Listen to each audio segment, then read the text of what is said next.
Hello all, welcome to my channel. I'm Rajiv Pujala. In this video, let's take a look at XOR operator. So we already have seen AND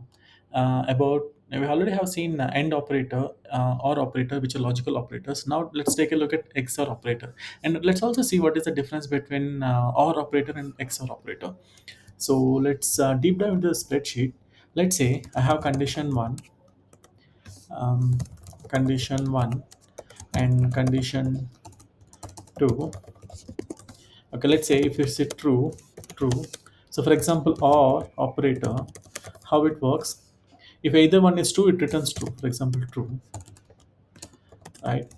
And true, false, it returns true.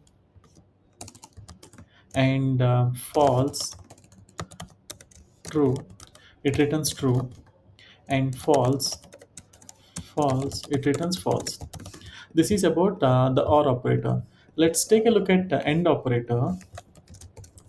And for end operator, both the conditions should be true, or else it returns false. For true, it returns true, and for rest everything true, false, it returns false, and false true returns false, and false, it returns false, right? And let's take a look at XOR operator. So for this, at least one of the conditions should be true. So for example, if it is true and true, it returns false. Okay, if it is true, false, because one is true, the other one only one. At least, I mean, it should be there should be only one true, and out of two conditions. So true and false, it returns true, and false and true, it returns true, and false, it returns false. Okay, let's focus on XOR operator now. Let's hide these two. So this is about the XOR operator. I mean, if both the conditions are true, it returns false, and both the conditions are false, it returns false, and rest of the cases it returns true.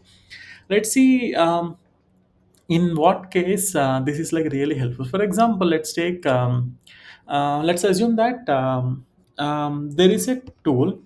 So for example, let's say there is two columns: order verified, okay, and payment processed. Let's say there are two conditions. Okay, if the order is verified.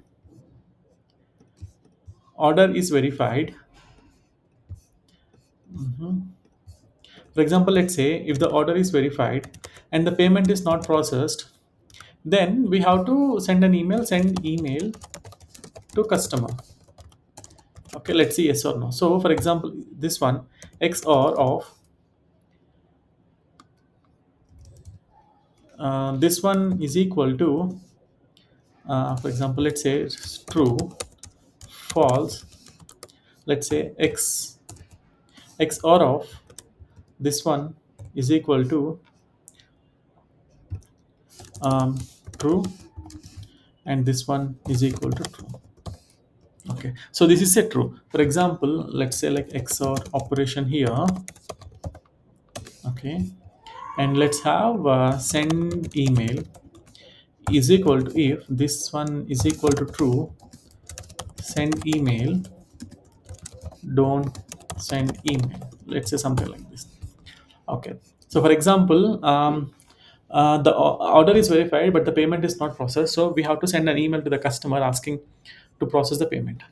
Okay, so for example, let's see this one: order is verified, payment is processed. Then we don't have to send an email to the customer saying that something is failed. And now let's say order verified is false, payment processed is true. So then send an email saying that the payment has been happened but order is not confirmed. If in case if both are false, then don't take any action. So this is how the XOR operator is really helpful and very handy when you are dealing with payments or the order verifications, etc. Something like this. Thank you for watching this video.